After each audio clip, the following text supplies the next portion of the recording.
না বন্ধুরা, এই অফিসটা অন্য কোনো অফিস না, এটা একটা জাস্ট টেম্পোরারি স্ট্রাকচার। আর সেটা হচ্ছে কোথাকার স্ট্রাকচার, সেটা হচ্ছে সরস মেলা স্ট্রাকচার। ওয়ান্ডারলুজ অনেকদিন ধরে বন্ধ ছিল, আবার ওয়ান্ডারলুজ একটা নতুন স্পেশাল এডিশনের থ্রু দিয়ে আপনাদের সামনে আসলো। আর এটি হচ্ছে সরস মেলা। লাস্ট ইয়ার সরস মেলা আমরা কভার করেছিলাম, এবার হস্তশিল্প মেলাটাও আমরা কভার করবো ভেবেছিলাম, কিন্তু সামহাও সেটা চলে যায়। সরস মেলার ভেতরে আমরা কিছু গাছের সন্ধান পাই, সেই গাছ আমরা তো নিয়েছিলাম, এবং আরও অনেক কিছু দেখেছিলাম যেটা আপনাদের ভিডিও, যেটা একটা মেইন ভিডিওতে আমরা দেব। আপাতত একটা জাস্ট গ্লিমসেস, খুব শীঘ্রই এই ওয়েবিসোডটা আসবে। আর আমার একটা ফটোগ্রাফ রোহন তুলে দিল, আর রোহনের কথায় আমি পরে আসছি।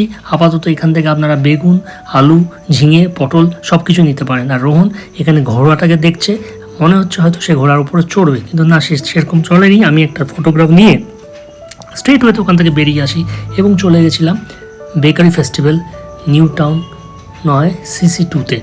আর সেখান থেকে শুরু হয়েছিল আমাদের যাত্রা একটা নতুন এপিসোডস এর মাধ্যমে।